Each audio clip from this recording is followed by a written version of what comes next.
നമസ്കാരം. ക്ലോസ് എൻകൗണ്ടറിലേക്ക് സ്വാഗതം. Congress vice president Shri V D സതീശനാണ് ഇന്ന് അതിഥി. സ്വാഗതം. നാട്ടിലെ ജനങ്ങൾ വലിയ അസംതൃപ്തിയിലും രോഷത്തിലുമാണ്. ആ അസംതൃപ്തി പ്രതിഫലിപ്പിക്കാൻ ഒരു രാഷ്ട്രീയ പാർട്ടി എന്നുള്ള നിലയിൽ കോൺഗ്രസിന് സാധിക്കുന്നില്ല എന്ന് തോന്നുന്നുണ്ടോ? ഒരിക്കലുമില്ല. കോൺഗ്രസ് തന്നെയാണ് ഈ വിഷയം ഏറ്റെടുത്തിട്ടുള്ളത്. ദേശീയ തലത്തിൽ കോൺഗ്രസ് വ്യത്യസ്തമായ ചേരികളിൽ നിന്നിരുന്ന പ്രതിപക്ഷ പാർട്ടികളെ പോലും ഒരു ചേരിയിൽ അണിനിരത്താൻ കോൺഗ്രസ് നേതൃത്വത്തിന് കഴിഞ്ഞിട്ടുണ്ട്. രാജ്യസഭയിലും ലോകസഭയിലും മാത്രമല്ല, സഭയ്ക്ക് പുറത്തും നല്ല ഒരു പ്രതിഷേധം, ജനങ്ങളുടെ പ്രതിഷേധം സംഘടിപ്പിക്കാൻ കോൺഗ്രസിന് കഴിഞ്ഞിട്ടുണ്ടെന്ന കാര്യത്തിൽ യാതൊരു സംശയവും. പക്ഷേ കേരളത്തിൽ അങ്ങനെ ജനങ്ങളെ അണിനിരത്തി പ്രക്ഷോഭം നടത്താൻ, അവരുടെ അസംതൃപ്തി പ്രതിഫലിപ്പിക്കാനൊക്കെയുള്ള സംഘടനാ സംവിധാനം, അതിൻ്റെ ശക്തി കോൺഗ്രസിന് പൂർണ്ണതോതിലുണ്ടോ? തീർച്ചയായിട്ടും ഉണ്ട്. കേരളത്തിലെ കോൺഗ്രസ് എല്ലാ ബൂത്തുകളിലും പാർട്ടി തന്നെയാണ്. ഇവിടെ ഇതുമായി ബന്ധപ്പെട്ട് ഏറ്റവും കൂടുതൽ സമരങ്ങൾ നടത്തിയിട്ടുള്ളതും കോൺഗ്രസിൻ്റെ നേതൃത്വത്തിലാണ്.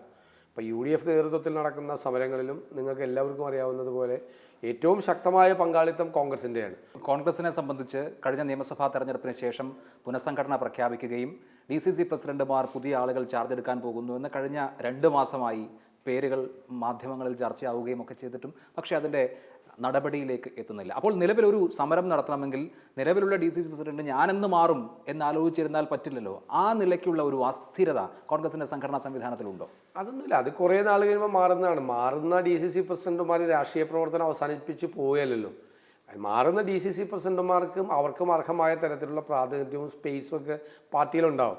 അവർ തൽക്കാലം ഈ പൊസിഷനിൽ നിന്ന് മാറുന്നു എന്ന് മാത്രമേ ഉള്ളൂ. അവർ കോൺഗ്രസ് വിട്ടുപോവുകയോ രാഷ്ട്രീയ പ്രവർത്തനം അവസാനിപ്പിക്കുകയോ ചെയ്യുന്നില്ല. അപ്പം അതുകൊണ്ട് അവരിപ്പോൾ ഏറ്റെടുക്കുന്ന ഉത്തരവാദിത്വം, നമ്മൾ പറയുന്ന കാര്യങ്ങൾ അവർ വളരെ ഭംഗിയായി ചെയ്യുന്നുണ്ട്. ഒരു ചെറിയ താമസം ഈ കാര്യത്തിൽ ഉണ്ടായി എങ്കിലും ആ താമസം ഇല്ലാതെ തന്നെ ഒരാഴ്ചക്കുള്ളിൽ തന്നെ DCC പ്രസിഡന്റുമാരുടെ പ്രഖ്യാപനം ഡൽഹിയിൽ നിന്നുണ്ടാകും. അതിനാവശ്യമായ എല്ലാ തലങ്ങളിലുമുള്ള കൂടിയാലോചനകൾ ഒരു ജനാധിപത്യ പാർട്ടിയിൽ ഉണ്ടാകേണ്ട തരത്തിലുള്ള വളരെ വിശാലമായ തോതിലുള്ള ആലോചനകളും എല്ലാം നടന്നിട്ടുണ്ട്. ഇക്കാര്യത്തിൽ ഡൽഹിയിൽ ഒരു തീരുമാനം ഉണ്ടാകാത്തതാണോ പ്രശ്നം? കേരളത്തിലെ കാര്യങ്ങളിൽ കേരളത്തിലെ നേതൃത്വത്തെ വലിയ ഉത്തരവാദിത്തം ഹൈക്കമാൻഡ് ഏൽപ്പിക്കുകയും അതുമായി ബന്ധപ്പെട്ട കാര്യങ്ങൾ മുന്നോട്ട് പോവുകയും ചെയ്യുകയായിരുന്നു. പ്രശ്നം ഇവിടെയാണോ ഡൽഹിയിലാണോ? അല്ലേ, ഡൽഹിയിലും പ്രശ്നമില്ല, ഇവിടെയും പ്രശ്നമില്ല. പക്ഷേ കുറച്ചുകൂടി ഞാൻ പറഞ്ഞല്ലോ, കുറച്ചുകൂടി വിശാലമായ അർത്ഥത്തിൽ കുറച്ചുകൂടി ലീഡർഷിപ്പിൻ്റെ ഒരു കളക്റ്റീവായിട്ടുള്ള ലീഡർഷിപ്പ് കേരളത്തിൽ ഉണ്ടാകണം.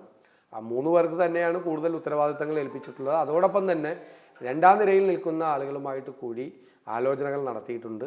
അത് AICC നേതൃത്വം ആ കാര്യത്തിൽ പ്രത്യേകമായി ശ്രദ്ധിച്ചിട്ടുണ്ട്. കേരളത്തിലുള്ള ലീഡർഷിപ്പും പതിവിന് വിപരീതമായി എല്ലാ തലങ്ങളിലുള്ള ആളുകളുമായിട്ടുള്ള ഒരു ആലോചനയ്ക്ക് ശേഷമാണ് ആ ലിസ്റ്റൊക്കെ ഇതുമായി ബന്ധപ്പെട്ട ലിസ്റ്റ് കൊടുത്തിരിക്കുന്നത്. ഈ ലിസ്റ്റ് സംബന്ധിച്ച് പത്രത്തിൽ വരുന്ന പേരുകളിൽ യുവാക്കളുടെ പേരിനാണ് പ്രാമുഖ്യം. ഒരു യുവനിര അല്ലെങ്കിൽ ഒരു പുതുനിര നേതൃത്വം ജില്ലാ കോൺഗ്രസ് കമ്മിറ്റികൾക്കുണ്ടാകുന്നുണ്ട്. ആ നിലയ്ക്കുള്ള ഒരു ജനറേഷൻ ചേഞ്ച് കോൺഗ്രസിൽ നടക്കുന്നുണ്ട്. ഉറപ്പായിട്ടുണ്ടാവും. പുതുനിര ലീഡർഷിപ്പ് വരും. ജനറേഷൻ ചേഞ്ച് എന്നുള്ള വാക്ക് ആദ്യം പറഞ്ഞത് ഞാനാണ്. കോൺഗ്രസിൽ വേണം. അതൊരു പ്രായത്തിൻ്റെ അടിസ്ഥാനത്തിൽ പറഞ്ഞതല്ല. 60 വയസ്സിന് മീതെയുള്ള നേതാക്കളാരും വേണ്ട, അല്ലെങ്കിൽ 70 വയസ്സിന് മീതെയുള്ള നേതാക്കളാരും വേണ്ട എന്ന അർത്ഥത്തിലല്ല അതൊരിക്കലും പറഞ്ഞത്. തെറ്റായി വ്യാഖ്യാനിക്കപ്പെട്ടിട്ടുണ്ട്. ഒന്നാമത്തെ കാര്യം അതിനെക്കുറിച്ച് പറയാനുള്ളത്, അതിനൊരു പ്രായപരിധിയില്ല. പക്ഷേ ഒരു പുതു രക്തം കേരളത്തിലെ കോൺഗ്രസിൽ കൂടുതലായി ലീഡർഷിപ്പിൽ ഉണ്ടാകണം. എന്തായാലും 60% ചെറുപ്പക്കാരുടെ ഒരു നിര ഈ ലിസ്റ്റിൽ ഉൾപ്പെടെ കേരളത്തിലെ കോൺഗ്രസിൻ്റെ നേതൃത്വത്തിൽ ഉണ്ടാകും എന്ന കാര്യത്തിൽ യാതൊരു സംശയം അല്ല. അത് DCC പ്രസിഡന്റിന്റെ നിലവരെ ഉള്ളോ? അല്ല, തീർച്ചയായിട്ടും എല്ലാ തലങ്ങളിലും ഉണ്ടാകും. എല്ലാ തലങ്ങളിലും ആ ലീഡർഷിപ്പ് ചേഞ്ച് കേരളത്തിലുണ്ടാകും.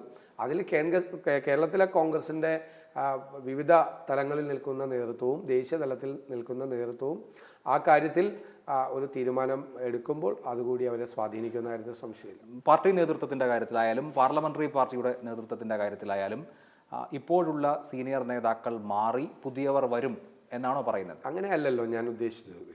ലീഡർഷിപ്പ് ഇപ്പോൾ കളക്റ്റീവ് ലീഡർഷിപ്പാണ് കോൺഗ്രസ്. കേരളത്തിൽ AK ആന്റണിയുടെ കാലത്തും CK കരുണാകരൻ്റെ കാലത്തിലും ഉണ്ടായിരുന്നത് പോലെയോ, അതിനു മുമ്പ് CR ശങ്കറിനെ പോലെ അല്ലെങ്കിൽ CK ഗോവിന്ദൻ നായരെ പോലെ PT ചായക്കെ പോലുള്ള നേതാക്കന്മാരുണ്ടായിരുന്ന കാലത്തുള്ള ഒരു സ്ഥിതിയല്ല. അതിലൊരു കളക്റ്റീവ് ലീഡർഷിപ്പാണ്, കൂട്ടായ നേതൃത്വമാണ്. എല്ലാ തലങ്ങളിലുമുള്ള. ഇപ്പോൾ തന്നെ കേരളത്തിൽ വളരെ വ്യത്യസ്തമായി പൊളിറ്റിക്കൽ അഫയേഴ്സ് കമ്മിറ്റി ദേശീയ നേതൃത്വം നിശ്ചയിച്ചു. അതിൻ്റെ അർത്ഥം ഇപ്പോൾ നേതൃത്വ മാറ്റമൊന്നും ഉണ്ടായിട്ടില്ലല്ലോ. നേതാക്കൾ അതാത് സ്ഥാനങ്ങളിലിരിക്കുകയാണ്. പക്ഷേ അവർ കുറേ കൂടി പ്രധാനപ്പെട്ട നയപരമായ കാര്യങ്ങളിൽ കുറേ കൂടി എല്ലാവരുമായി ആലോചിക്കണം എന്നതുകൊണ്ടാണ്. അപ്പോൾ ഒന്നുകിൽ രാഷ്ട്രീയകാര്യ സമിതി യോഗം ചേർന്ന് നയപരമായ കാര്യങ്ങൾ തീരുമാനിക്കുക, അല്ലെങ്കിൽ ഏറ്റവും അവൈലബിൾ ആയിട്ടുള്ള രാഷ്ട്രീയകാര്യ സമിതി അംഗങ്ങളുടെ യോഗം ചേർന്ന് റെഗുലറായി യോഗം ചേർന്ന് കാര്യങ്ങൾ ആലോചിക്കുകയും തീരുമാനങ്ങൾ എടുക്കുകയും ചെയ്യുക എന്നുള്ള തരത്തിലേക്ക് അത് മാറി. അത് തന്നെ ഒരു ഒരു ഒരു ചേഞ്ചാണ്, യഥാർത്ഥത്തിൽ ചേഞ്ചാണ്. അല്ല, അങ്ങനെ ഇപ്പോൾ KPCC പ്രസിഡന്റ് പറയുന്ന അഭിപ്രായം KPCCയുടെ അഭിപ്രായം എന്നെടുക്കാമല്ലോ. രാഷ്ട്രീയകാര്യ സമിതി ചേർന്ന് അല്ലെങ്കിൽ രാഷ്ട്രീയകാര്യ സമിതിയിലെ അംഗങ്ങളുടെ ആശയവിനിമയത്തിലൂടെ ഉണ്ടാകുന്ന ഒരു രാഷ്ട്രീയം, അതാണോ KPCC പ്രസിഡന്റ് പങ്കുവയ്ക്കാറുള്ളത് സാധാരണ? അല്ല, യഥാർത്ഥത്തിൽ ഇനി മുതൽ അങ്ങനെ ചെയ്യണം എന്നുള്ള ഒരു നിർദ്ദേശമാണ് AICCയിൽ നിന്ന് നൽകിയിരിക്കുന്നത്. ആരെങ്കിലും വ്യക്തിപരമായിട്ടോ അല്ലെങ്കിൽ 2-3 പേർ മാത്രം എടുക്കേണ്ട ഒരു തീരുമാനമല്ല കേരളത്തിലെ കോൺഗ്രസ്സിന് വേണ്ടത്. വലിയൊരു വൈഡർ കൺസൾട്ടേഷൻ എല്ലാ തലങ്ങളിലും ഉണ്ടാകണം. അതുകൊണ്ടാണ് പൊളിറ്റിക്കൽ അഫയേഴ്സ് കമ്മിറ്റി തീരുമാനിച്ചതും സുപ്രധാനമായ കാര്യങ്ങളിൽ പൊളിറ്റിക്കൽ അഫയേഴ്സ് കമ്മിറ്റി കൂടി തീരുമാനമെടുക്കണമെന്നും അത് എപ്പോഴും കൂടാൻ കഴിഞ്ഞില്ലെങ്കിൽ പോലും അവൈലബിൾ ആയിട്ടുള്ള ആളുകളുടെ യോഗം ചേർന്ന് തീരുമാനമെടുക്കണമെന്നുള്ള നിർദ്ദേശം നൽകിയിട്ടുണ്ട്. അതനുസരിച്ചാണ് തീരുമാനം എടുക്കേണ്ടത്. അല്ലാതെ ഉള്ള തീരുമാനങ്ങൾ വന്നു കഴിഞ്ഞാൽ ഉണ്ടാകുന്ന അഭിപ്രായ വ്യത്യാസങ്ങൾ ഇതൊക്കെ ഒഴിവാക്കാൻ വേണ്ടിയിട്ടാണ് അങ്ങനെ പറഞ്ഞത്. അല്ല, അങ്ങനെ പക്ഷേ ഒരു തീരുമാനം കോൺഗ്രസിൻ്റെതായ ഒരു നിലപാടായി പറയാൻ സാധിക്കുന്നു. ഉദാഹരണത്തിന് സഹകരണ സമരം, സർക്കാരിനൊപ്പം സഹകരണ സമരം നടത്താം, അല്ല സെപ്പറേറ്റ് ആയിട്ട് നടത്താം. 2 വീക്ഷണങ്ങൾ KPCC പ്രസിഡന്റും പ്രതിപക്ഷ നേതാവും പങ്കുവയ്ക്കുന്നു. മാവോയിസ്റ്റുകളെ എങ്ങനെ നേരിടണം എന്ന വിഷയത്തിൽ 2 വീക്ഷണം KPCC പ്രസിഡന്റും പാർലമെന്ററി പാർട്ടിയുടെ നേതാവും പങ്കുവയ്ക്കുന്നു. അപ്പോൾ ഒരു പൊളിറ്റിക്കൽ അഫയേഴ്സ് കമ്മിറ്റി ഉണ്ടെങ്കിൽ, പാർട്ടിക്ക് അഭിപ്രായങ്ങളിൽ ഒരു ഐക്യരൂപം ഉണ്ടെങ്കിൽ പിന്നെ അത് പറഞ്ഞാൽ പോരെ. ഈ 2 വിഷയങ്ങളിലും അഖിലേന്ത്യാ കോൺഗ്രസ് കമ്മിറ്റിയുടെ നിർദ്ദേശപ്രകാരം പൊളിറ്റിക്കൽ അഫയേഴ്സ് കമ്മിറ്റി കൂടുകയോ അല്ലെങ്കിൽ അവൈലബിൾ ആയിട്ടുള്ള പൊളിറ്റിക്കൽ അഫയേഴ്സ് കമ്മിറ്റി അംഗങ്ങളുടെ യോഗം ചേരുകയോ ചെയ്ത് വേണമായിരുന്നു ഒരു തീരുമാനമെടുക്കാൻ. ദൗർഭാഗ്യവശാൽ അത് ഉണ്ടായില്ല എന്നതുകൊണ്ടാണ് ഈ 2 വിഷയത്തിലും 2 അഭിപ്രായം ഉണ്ടായി എന്ന് പൊതുജനങ്ങൾക്കും പാർട്ടി പ്രവർത്തകർക്കും അങ്ങനെ ഒരു തോന്നലുണ്ടായത്. അത് തീർച്ചയായിട്ടും ഒഴിവാക്കപ്പെടേണ്ടതായിരുന്നു. ദൗർഭാഗ്യകരമായിരുന്നു അങ്ങനെ ഒരു അഭിപ്രായം വന്നത്. അതിനപ്പുറത്ത് KPCC പ്രസിഡന്റിന് സഹകരണ സമരം കോൺഗ്രസ് അല്ലെങ്കിൽ UDF നടത്തണമെന്ന ശക്തമായ അഭിപ്രായമുണ്ട്. സർക്കാർ എന്നുള്ള നിലയിൽ സമരം നടത്തുന്നു, സർക്കാരിനെ നയിക്കുന്ന പാർട്ടികൾ അവരുടെ മുന്നണി എന്നുള്ള നിലയിൽ സമരം നടത്തുന്നു. അപ്പോൾ കോൺഗ്രസും UDFും മുൻപേ ഗമിക്കുന്ന ഗോവുതൻ്റെ പിറകെ പോകുന്ന ഗോക്കളായി മാറിയാൽ മതിയോ? അതല്ല, യഥാർത്ഥത്തിൽ ഇതിൻ്റെ അകത്ത് ചില തലങ്ങളിൽ ഒരുമിച്ച് നിന്നുള്ള പ്രതിപക്ഷവും ഭരണകക്ഷിയും ഒരുമിച്ച് നിന്നുള്ള ചില കാര്യങ്ങളുണ്ടാകണം. അക്കാര്യത്തിൽ തർക്കമില്ല. ഉദാഹരണത്തിന് നിയമസഭയിൽ BJPയിലെ CO രാജഗോപാൽ ഒഴിച്ചുള്ള ബാക്കി 140 അംഗങ്ങളും ഒരു അഭിപ്രായത്തിൽ എത്തി. അപ്പോൾ ഫ്ലോറിൽ ഒരുമിച്ചാണ് ഇതിനെ സംബന്ധിച്ചുള്ള അഭിപ്രായങ്ങൾ രൂപീകരിക്കപ്പെട്ടത്. കേരളത്തിലെ നിയമസഭ ഒരു പ്രമേയമാക്കി ഇത് അയക്കാൻ സാധിച്ചു. രണ്ടാമത് ഒരു സർവകക്ഷി സംഘത്തെ അയക്കുന്ന കാര്യം വന്നപ്പോൾ ആ സർവകക്ഷി സംഘത്തിൽ കോൺഗ്രസ് ഉൾപ്പെടെയുള്ള UDFയിലെ അംഗങ്ങൾ കൂടി പ്രാതിനിധ്യം വെച്ചുകൊണ്ട് ഒരുമിച്ച് ഡൽഹിയിലേക്ക് പോകാനുള്ള തീരുമാനമെടുത്തു. അതിൻ്റെ അപ്പുറത്തേക്ക് ഒരു പ്ലാറ്റ്ഫോമിൽ ഒരു സമരത്തിന് ഒരുമിച്ചൊരു പ്ലാറ്റ്ഫോം വേണമോ വേണ്ടയോ എന്നുള്ളതാണ് തർക്കം വന്നത്. അത് പിന്നീട് UDF ചേർന്ന് ഈ വിഷയം എങ്ങോട്ടാണ് പോകുന്നത്, ഡൽഹിയിൽ ചെന്ന് കഴിഞ്ഞാൽ ഉണ്ടാകാവുന്ന പ്രതികരണം എന്താണ്, മറ്റ് കാര്യങ്ങൾ ശ്രദ്ധിച്ചതിന് ശേഷം മതി എന്നാണ് തീരുമാനം എടുത്തിട്ടുള്ളത്. അല്ലാതെ ഒരു തീരുമാനം ഏകപക്ഷീയമായൊരു തീരുമാനം എടുത്തിട്ടില്ല. കേരളത്തിലെ UDFയിൽ കോൺഗ്രസിൻ്റെ അഭിപ്രായം പറയേണ്ടത് KPCCയുടെ പ്രസിഡന്റ് തന്നെയാണ്. KPCC പ്രസിഡന്റ് ആ അഭിപ്രായത്തിനെ നിഷേധിച്ചുകൊണ്ടോ ആ അഭിപ്രായത്തെ തള്ളിക്കളഞ്ഞുകൊണ്ടോ UDF ഒരു തീരുമാനം എടുക്കുകയില്ല. പക്ഷേ UDFയിൽ ഒരു തീരുമാനം ഉണ്ടാക്കാൻ കോൺഗ്രസിലെ അഭിപ്രായ വ്യത്യാസം കൊണ്ട് സാധിക്കുന്നില്ലല്ലോ. കഴിഞ്ഞ UDF യോഗത്തിന് ശേഷം രമേശ് ചെന്നിത്തല ബ്രീഫ് ചെയ്യുമ്പോൾ സർവകക്ഷി സംഘം ഡൽഹിക്ക് പോയതിനു ശേഷവും കാര്യങ്ങളിൽ മാറ്റമില്ലെങ്കിൽ ഒരുമിച്ചുള്ള സമരമാണ് വേണ്ടത്, ആ കാര്യം UDF ആലോചിച്ച് തീരുമാനിക്കുമെന്ന് പറയുന്നു. തൊട്ടുപുറകെ VM സുധീരൻ മാധ്യമങ്ങളെ കണ്ട് ഒരുമിച്ചുള്ള സമരം എന്നുള്ളത് അപ്രായോഗികമാണ്, UDF അക്കാര്യം ചർച്ച ചെയ്തിട്ടില്ല എന്ന് പറയുന്നു. 2 പേരും മുന്നണി യോഗം കഴിഞ്ഞ് 2 അഭിപ്രായമാണ് പറയുന്നത്. UDFയിൽ കോൺഗ്രസിന് ഒരു അഭിപ്രായം പറയാൻ സാധിക്കുന്നില്ല. അതിൽ ഒരു അഭിപ്രായ വ്യത്യാസം അതിൻ്റെ അകത്ത് ഉണ്ടായില്ല. രമേശ് ചെന്നിത്തല പറഞ്ഞത് എന്താണ്? രമേശ് ചെന്നിത്തല പറഞ്ഞത് ഡൽഹിയിൽ പോയതിന് ശേഷവും ഈ കാര്യത്തിലൊരു മാറ്റമുണ്ടായില്ലെങ്കിൽ ഒരുമിച്ചൊരു സമരം വേണമോ എന്ന് UDF കൂടി തീരുമാനിക്കുമെന്നാണ് പറഞ്ഞത്. അങ്ങനെയുള്ള അഭിപ്രായം പറഞ്ഞത് എല്ലാവരും കണ്ടുകൊണ്ടിരിക്കുകയാണ്. പക്ഷേ എല്ലാ ചാനലുകളിലെയും ലീഡ് വന്നത് എന്താ? KPCC പ്രസിഡന്റിൻ്റെ അഭിപ്രായം UDF തള്ളിയെന്നാണ്.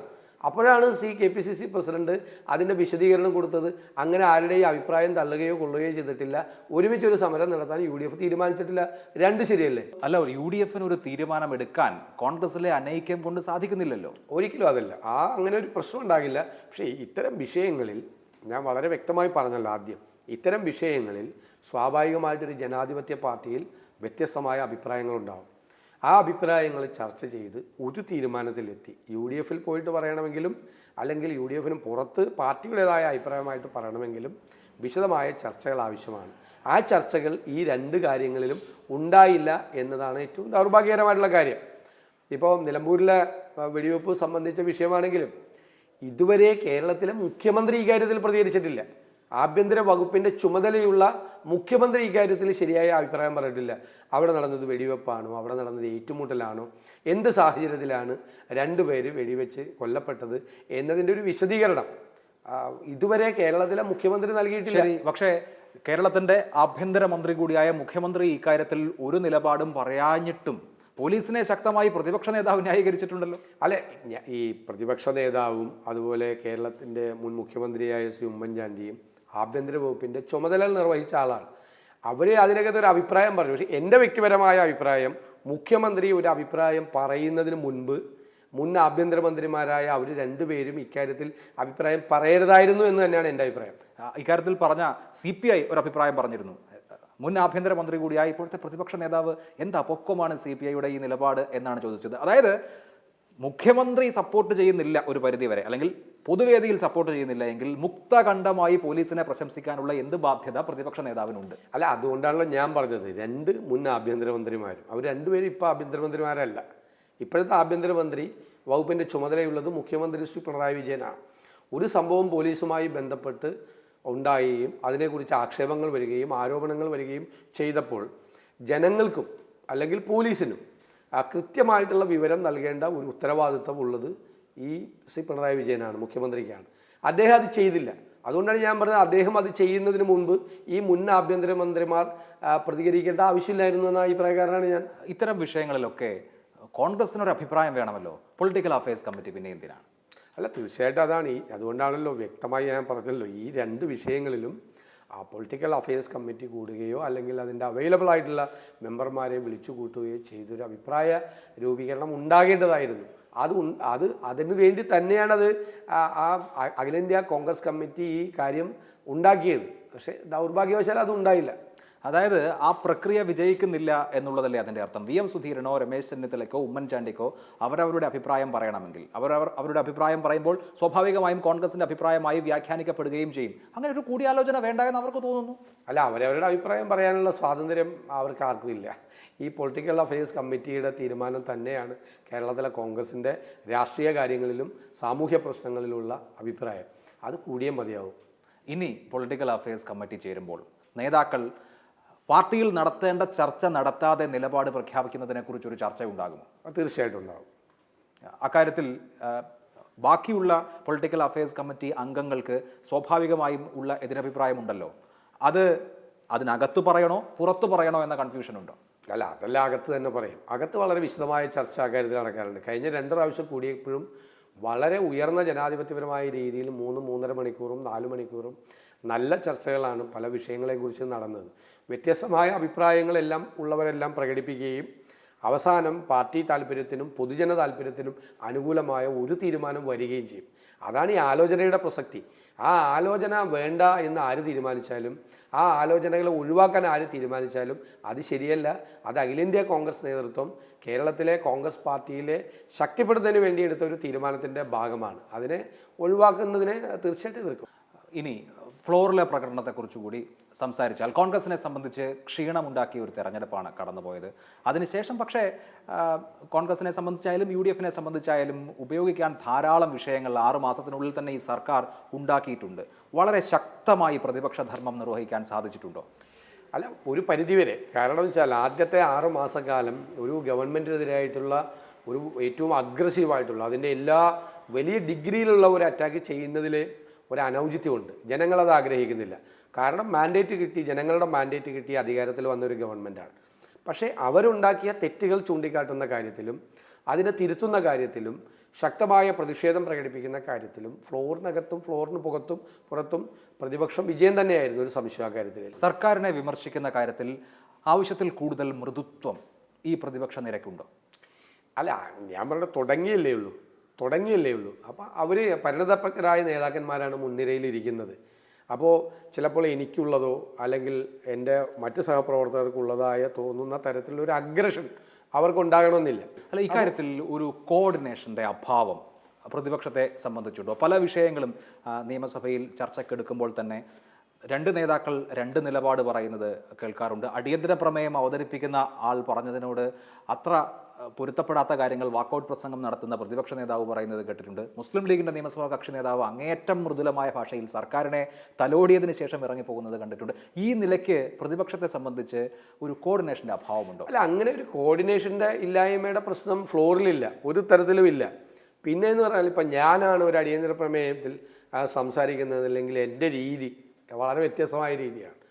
അതിന് വോക്കൗട്ട് പ്രസംഗം നടത്തുന്ന പ്രതിപക്ഷ നേതാവിൻ്റെ പ്രസംഗത്തിൻ്റെ രീതി എൻ്റെ പ്രസംഗത്തിൻ്റെ രീതിയല്ല. അദ്ദേഹത്തിൻ്റെ രീതി വളരെ വ്യത്യസ്തമാണ്.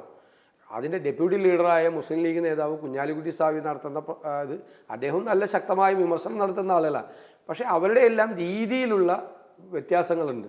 ആ വ്യത്യാസമല്ലാതെ UDF-ലൊരു കോർഡിനേഷൻ ഇല്ലായ്മയോ അങ്ങനെയുള്ള പ്രശ്നമൊന്നും പ്രതിപക്ഷത്തിന് എനിക്ക് അനുഭവപ്പെട്ടിട്ടില്ല. സ്വാശ്രയ വിഷയത്തിലെ അടിയന്തര പ്രമേയവുമായി ബന്ധപ്പെട്ട് താങ്കൾക്കുണ്ടായിട്ടുള്ള അതൃപ്തി ഒരു ടെലിവിഷൻ ഇൻ്റർവ്യൂവിൽ പറയുകയുണ്ടായല്ലോ. ഞാൻ അതേക്കുറിച്ച് രമേശ് ചെന്നിത്തലയോട് ഒരു അഭിമുഖത്തിൽ ചോദിക്കുകയുണ്ടായി. അദ്ദേഹം പറഞ്ഞത്, നിയമസഭയിൽ കോൺഗ്രസിന് 22 അംഗങ്ങളുണ്ട്, ഒരാൾ തന്നെ എല്ലാ വിഷയവും സംസാരിക്കണം, എല്ലാ കാര്യവും ചെയ്യണം എന്നില്ല.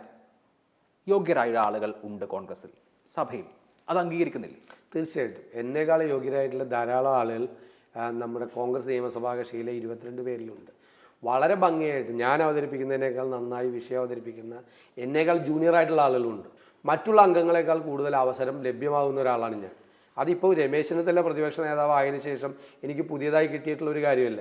ഉമ്മൻചാണ്ടി പ്രതിപക്ഷ നേതാവായിരിക്കുമ്പോഴും ഞാൻ രണ്ടാമത്തെ പ്രാവശ്യം നിയമസഭാ അംഗമായിരിക്കുമ്പോഴും ഏറ്റവും കൂടുതൽ അവസരങ്ങൾ പ്രതിപക്ഷത്തിരുന്നപ്പോൾ, ഭരണകക്ഷിയിലിരുന്നപ്പോഴും പ്രതിപക്ഷത്തിരുന്നപ്പോഴും ഏറ്റവും കൂടുതൽ അവസരങ്ങൾ എനിക്ക് ലഭ്യമായിട്ടുണ്ട്.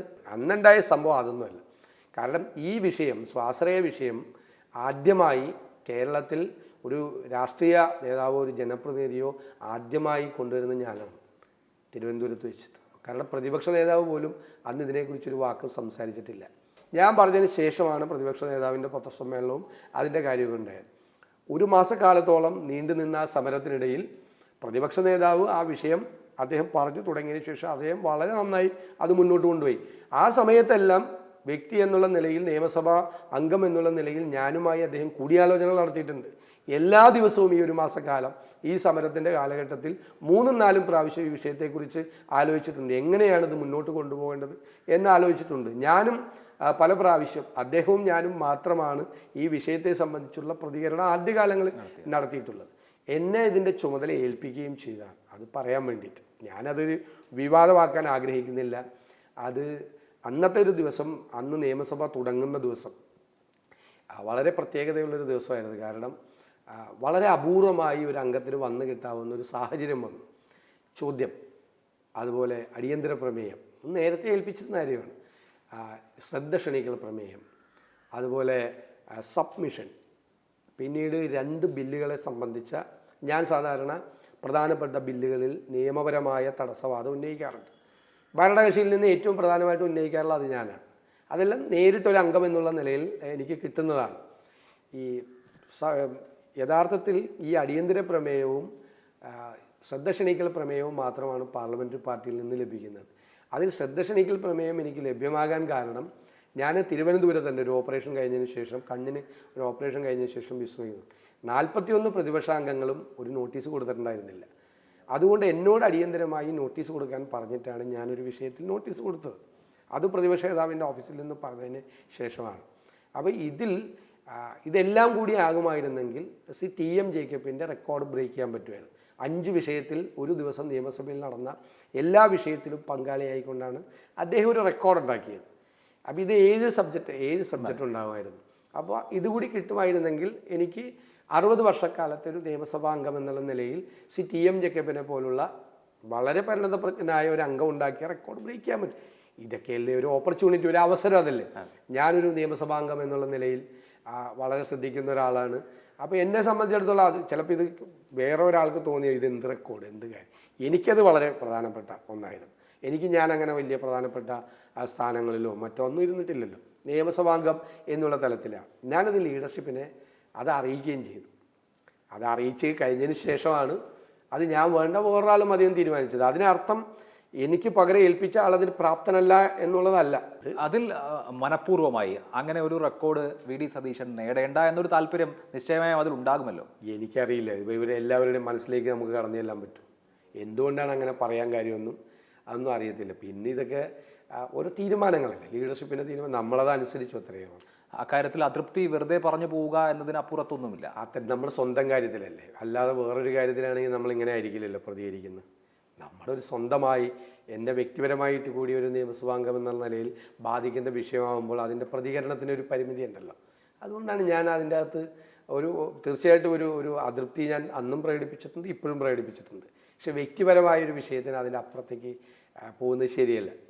ശരി, കോൺഗ്രസ് CPM LDF UDF എന്ന ആ ദ്വന്ദ്വ കൽപ്പനയ്ക്ക് അപ്പുറത്ത് മൂന്നാമതൊരു ശക്തി കൂടി ഇപ്പോൾ കേരള രാഷ്ട്രീയത്തിലുണ്ട്.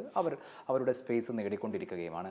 അങ്ങനെയുള്ളൊരു സന്ദർഭത്തിൽ കോൺഗ്രസ് അതിൻ്റെ സ്വന്തം സ്പേസ് നഷ്ടപ്പെടുത്തുന്ന തരത്തിൽ കാര്യങ്ങൾ പോകുന്നുണ്ടോ? അല്ല, കോൺഗ്രസ് കുറേ കൂടി ജാഗരൂകമായിരിക്കണം. കാരണം വർഗീയ കക്ഷികൾ വളർന്നു വരികയും വർഗീയത വ്യാപകമായി പ്രചരിപ്പിക്കപ്പെടുകയും ചെയ്യുന്ന ഒരു സംസ്ഥാനമായി കേരളം മാറിയിരിക്കുകയാണ്. ഒരു 5 വർഷക്കാലം മുമ്പ് നമുക്ക് സ്വപ്നം കാണാൻ പോലും കഴിയാത്ത കേരളത്തിൽ നമുക്കൊരു വലിയ കോൺഫിഡൻസ് ഉണ്ടായി. കേരളത്തിലെ ജനങ്ങൾക്കിടയിൽ വർഗീയത പ്രചരിപ്പിക്കാൻ കഴിയില്ല. പക്ഷേ അതിശക്തമായി വർഗീയത പ്രചരിപ്പിക്കപ്പെട്ടുകൊണ്ടിരിക്കുകയാണ്. ഇതിനകത്ത് ഏറ്റവും ശക്തമായ നിലപാടുള്ളൊരു പാർട്ടിയാണ് കോൺഗ്രസ്. കോൺഗ്രസിൽ പുനഃസംഘടന നടക്കുന്നു, സംഘടനാ തെരഞ്ഞെടുപ്പ് നടന്നേക്കും എന്നൊരു സൂചനയുണ്ട്. KPCCക്ക് പുതിയൊരു നേതൃത്വം വരുമോ? KPCC പ്രസിഡന്റ് സ്ഥാനത്ത്? അല്ല, അതിനെക്കുറിച്ച് ചർച്ച ചെയ്തിട്ടില്ല. അതായത് നിയമസഭാ തെരഞ്ഞെടുപ്പിന് ശേഷം ഈ കാര്യങ്ങളെല്ലാം കേരളത്തിലെ 200ഓളം നേതാക്കന്മാരുമായി കോൺഗ്രസ് വൈസ് പ്രസിഡൻറ്റും കോൺഗ്രസിൻ്റെ ദേശീയ നേതൃത്വവും ആശയവിനിമയം നടത്തുകയുണ്ടായി. വ്യത്യസ്തമായ അഭിപ്രായങ്ങൾ പല ആൾക്കും ഉണ്ടാവും. അതിൽ നിന്നെല്ലാം തീരുമാനം എടുക്കേണ്ടത് ലീഡർഷിപ്പാണ്. ആ ലീഡർഷിപ്പ് ഒരു തീരുമാനമെടുത്തു. ആ തീരുമാനം രമേശ് ചെന്നിത്തല പ്രതിപക്ഷ നേതാവായി, KPCC പ്രസിഡന്റായി CVM സുധീരൻ തുടരട്ടെ എന്ന തീരുമാനമാണ് എടുത്തത്. ആ തീരുമാനം മാറ്റമില്ലാത്ത തീരുമാനമാണോ? അല്ല, അതല്ലല്ലോ. അത് ഇപ്പോൾ അതിനൊരു സമയമുണ്ടല്ലോ. അത് ഇപ്പോൾ എടുത്തിരിക്കുന്ന തീരുമാനത്തിൻ്റെ ഭാഗമായിട്ട് അങ്ങനെയാണ്.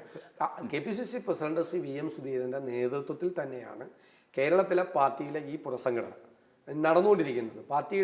പാർട്ടിക്കകത്തെ അവസാന വാക്ക് അദ്ദേഹം തന്നെയാണ്. അദ്ദേഹത്തിൻ്റെ നേതൃത്വത്തിൽ തന്നെയാണ് ഈ പുനഃസംഘടന പൂർത്തിയാക്കാൻ പറഞ്ഞിരിക്കുന്നത്. അദ്ദേഹമാണ് അതിന് നിയോഗിക്കപ്പെട്ടിരിക്കുന്നത്. അദ്ദേഹത്തെ സഹായിക്കാൻ വേണ്ടിയിട്ടാണ് ഞങ്ങൾ പൊളിറ്റിക്കൽ അഫയേഴ്സ് കമ്മിറ്റി ഉള്ളത്. അതെ, VM സുധീരൻ KPCC പ്രസിഡന്റ് ആകുന്നത് ഹൈക്കമാൻഡിന്റെ പിന്തുണയോടുകൂടിയായിരുന്നു, അല്ലെങ്കിൽ കേരളത്തിൽ നടന്ന അഭിപ്രായ രൂപീകരണത്തിന് വിരുദ്ധമായ ഒരു തീരുമാനം ഹൈക്കമാൻഡ് എടുക്കുകയായിരുന്നു. അതേ നിലയ്ക്ക് തന്നെ KPCC അധ്യക്ഷന്റെ കാര്യത്തിലുള്ള ഒരു തീരുമാനം വരുമെന്നാണോ പ്രതീക്ഷിക്കേണ്ടത്? അല്ല, KPCC പ്രസിഡന്റ് VM സുധീരൻ്റെ നിയമനം അഖിലേന്ത്യാ കോൺഗ്രസ് കമ്മിറ്റി അടിച്ചേൽപ്പിച്ചൊരു തീരുമാനമൊന്നുമല്ല. എല്ലാ കാലത്തും KPCC പ്രസിഡന്റിനെ അഖിലേന്ത്യാ കോൺഗ്രസ് കമ്മിറ്റിയാണ് നിശ്ചയിക്കുന്നത്. ഞങ്ങളെല്ലാവരും ആഗ്രഹിക്കുന്നത്, പ്രത്യേകിച്ച് ഞങ്ങളെല്ലാം 2ാം നിരയിൽപ്പെട്ട ആളുകളാണ് കോൺഗ്രസ്സിലെ, ഞങ്ങളെല്ലാം ആഗ്രഹിക്കുന്നത് കോൺഗ്രസ്സിന് ഒരു ചോർച്ചയും ഉണ്ടാകാതെ കോൺഗ്രസ് ഒരു അതിശക്തമായ ഊർജ്ജസ്വലമായ പാർട്ടിയായി വർഗീയതയെ എതിർക്കുന്ന ഏറ്റവും വലിയ പ്രസ്ഥാനമായി കോൺഗ്രസിനെ മുന്നോട്ട് പോകണം എന്നുള്ളതാണ്.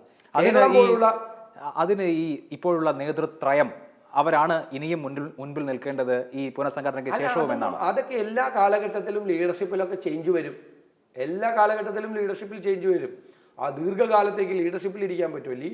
അവർ മാത്രമല്ലല്ലോ, ഇപ്പോൾ തീരുമാനങ്ങൾ എടുക്കുന്ന കാര്യത്തിൽ ഞങ്ങൾക്കൊക്കെ പങ്കാളിത്തമുണ്ട്. ചിലപ്പോൾ 6 മാസം മുമ്പ് അതായിരുന്നില്ല സ്ഥിതി, ഈ തെരഞ്ഞെടുപ്പിന് മുമ്പ് അതായിരുന്നില്ല സ്ഥിതി. ഞങ്ങൾക്കൊക്കെ പങ്കാളിത്തം വളരെ കുറവായിരുന്നു. ഇപ്പോൾ അഖിലേന്ത്യാ കോൺഗ്രസ് നേതൃത്വം ഇടപെട്ട് ഞങ്ങളെപ്പോലുള്ള ആളുകൾക്കെല്ലാം തീരുമാനമെടുക്കുന്നതിൽ വലിയ പങ്കാളിത്തം ഉണ്ടായിട്ടുണ്ട്. അത് തന്നെ ഒരു നമ്മൾ ഏത് സ്ഥാനത്തിരിക്കുന്നു എന്നുള്ളതല്ല പ്രശ്നം. എനിക്കൊരു റോളും ഇല്ലാതെ ഞാൻ വൈസ് പ്രസിഡന്റ് ആയിട്ടിരിക്കുകയും എനിക്കൊരു പങ്കാളിത്തം ഇല്ലാതെ ഞാൻ വൈസ് പ്രസിഡന്റ് ആയിരിക്കുകയും, എന്നാൽ കേരളത്തിലെ കോൺഗ്രസിൻ്റെ നയപരമായ കാര്യങ്ങൾ തീരുമാനിക്കുന്നിടത്ത് എൻ്റെ വാക്കിന് വിലയുണ്ടാകുകയും ചെയ്യുമ്പോഴല്ലേ ആ വ്യത്യാസം. അപ്പം ഞാൻ ലീഡർഷിപ്പിൻ്റെ ഭാഗമായില്ലേ. അവർ 3 പേരിൽ മാത്രം ഒതുങ്ങി നിന്നിരുന്ന ഒരു ലീഡർഷിപ്പ് ഞങ്ങളെ പോലുള്ള 2ാം നിലക്കാരെ കൂടി അഭിപ്രായങ്ങൾ കേട്ട്, അതാണല്ലോ ഞങ്ങൾ പുതിയ ജനറേഷൻ്റെ ആളല്ലേ. ഞങ്ങൾക്ക് വ്യത്യസ്തമായ അഭിപ്രായങ്ങളുണ്ട്, പല കാര്യത്തിലുണ്ട്. പാർട്ടി ഒരു തീരുമാനം എടുക്കുന്ന സമയത്ത് എല്ലാ ആംഗിളിൽ നിന്നും സംസാരിക്കുമ്പോൾ വളരെ ഭംഗിയായി ആരുടെയും മുഖത്ത് നോക്കി ഭാവിയെക്കുറിച്ചൊന്നും ആലോചിക്കാതെ അഭിപ്രായം പറയുന്ന ധാരാളം ആളുകൾ പാർട്ടിയിലുണ്ട്. എന്നെപ്പോലെ പറയുന്ന ആളുകളുണ്ട്. ഞാൻ മാത്രമല്ല പറയുന്നത്, വളരെ ഭംഗിയായി അഭിപ്രായം പറയുന്ന ആളുകൾ കോൺഗ്രസിലുണ്ട്. കോൺഗ്രസിൻ്റെ ഒരു അടുത്ത ജനറേഷൻ എന്ന് പറഞ്ഞു കഴിഞ്ഞാൽ അവർ വളരെ നല്ല രീതിയിൽ കാര്യങ്ങൾ അവതരിപ്പിക്കുന്ന ആളുകളാണ്. തീർച്ചയായും. അതുകൊണ്ടാണ് എൻ്റെ ഒരു സംശയം, പുനഃസംഘടനയ്ക്ക് ശേഷം അങ്ങനെ പുതിയ ജനറേഷനിലെ ഒരാൾ പാർട്ടിയെ നയിക്കാൻ വേണ്ടേ എന്നുള്ള സംശയം. അല്ലല്ല, അത് ഞാൻ പറഞ്ഞല്ലോ, ഈ സ്ഥാനങ്ങളിലേക്ക് വരുന്നതും പങ്കാളിത്തം ഉണ്ടാകുന്നതും ഒക്കെ തുല്യമായിട്ടാണ് നമ്മൾ കാണുന്നത്. സ്ഥാനം എല്ലാവർക്കും കിട്ടും. ഇപ്പോൾ എൻ്റെ ജനറേഷനിൽ എന്നെപ്പോലെയോ അല്ലെങ്കിൽ എന്നേക്കാൾ കഴിവുള്ള മിടുക്കുള്ള ധാരാളം ആളുകളുണ്ട്, നല്ല അഭിപ്രായങ്ങളുള്ള ആളുകളുണ്ട് ഇക്കാര്യത്തെക്കുറിച്ചൊക്കെ. ചിലപ്പോൾ ഞാനൊക്കെ ചിലപ്പോൾ കൂടുതൽ ശ്രദ്ധിപ്പിക്കപ്പെട്ടിട്ടുള്ളത് ചിലപ്പോൾ ഒരു ഫ്രെയിമിൻ്റെ ഒക്കെ അപ്പുറത്ത് പോയി സംസാരിച്ചുകൊണ്ടായിരിക്കും. ഈ ഫ്രെയിമിൻ്റെ അകത്ത് തന്നെ ഒതുങ്ങി നിന്നുകൊണ്ട് നന്നായി അഭിപ്രായം പറയുന്ന ആളുകളുണ്ട്, നല്ല ആളുകളുണ്ട്. കോൺഗ്രസിൻ്റെ ലീഡർഷിപ്പിന് യാതൊരു നല്ല ഗാലക്സി ഓഫ് ലീഡർഷിപ്പ് ഉള്ള പാർട്ടിയാണ് കോൺഗ്രസ്. അതിൽ എക്സ് ഓർ വൈ എന്നുള്ള കാര്യത്തിൽ പ്രസക്തിയില്ല. അപ്പം ഞാനും ജനറേഷൻ ഷിഫ്റ്റ് എന്നുള്ള വാക്ക് ഉപയോഗിക്കാൻ കാര്യം ഈ ചർച്ച പുതിയ തലമുറയിലേക്ക് കൂടി പോകണം. പുതിയ തലമുറയ്ക്ക് കൂടി കോൺഗ്രസിൻ്റെ നയരൂപീകരണ കാര്യത്തിലും പ്രവർത്തന രംഗത്തുമൊക്കെ കൂടുതൽ പ്രാതിനിധ്യം വേണം. അത് കിട്ടും. ആ കാര്യം ഞങ്ങൾക്ക് ദേശീയ നേതൃത്വം ഉറപ്പ് നൽകിയിട്ടുണ്ട്. ഞങ്ങൾ ഉയർത്തിയ കാര്യത്തിന് മറുപടി തന്നിട്ടുണ്ട്. നിങ്ങൾ കൂടി പങ്കാളിത്തം ഉണ്ടാവും, നിങ്ങൾ കൂടി കൺസൾട്ട് ചെയ്യപ്പെടും. അവരും ഞങ്ങളെയും വിളിക്കുന്നുണ്ട് ആലോചനയ്ക്ക്. ഇപ്പോൾ DCC പ്രസിഡന്റുമാരുടെ ചർച്ച 3 നേതാക്കളെ വിളിച്ചു, 3 നേതാക്കളെ ഡൽഹി വിളിച്ച് ചർച്ച ചെയ്തു. ഞങ്ങളെയും വിളിച്ച് ചർച്ച ചെയ്തിട്ടുണ്ട്. ഞങ്ങളെയും വിളിച്ച് ഡൽഹിയിലേക്ക് വിളിച്ച് കോൺഗ്രസിൻ്റെ വൈസ് പ്രസിഡന്റും അഖിലേന്ത്യാ കോൺഗ്രസ് കമ്മിറ്റിയുടെ സെക്രട്ടറിയും ഒക്കെ ചർച്ച ചെയ്തിട്ടുണ്ട്. പണ്ട് അങ്ങനെയല്ലല്ലോ. പണ്ട് DCC പ്രസിഡന്റുമാരെ നിയമിക്കുന്ന കാര്യത്തിൽ അങ്ങനെയല്ലല്ലോ. അപ്പോൾ അത് കോൺഗ്രസ് നേതൃത്വം വളരെയധികം ശ്രദ്ധിക്കുന്നുണ്ട്. അതിലൊരു അതൃപ്തിയോ അല്ലെങ്കിൽ ഒരു അപ്രിയമോ എന്നും ഈ ലീഡർഷിപ്പ് കാണിച്ചിട്ടില്ല. അവർക്കും അറിയാലോ യാഥാർത്ഥ്യങ്ങൾ. തീർച്ചയായും വളരെ നന്ദി ശ്രീ വി ഡി സതീശൻ.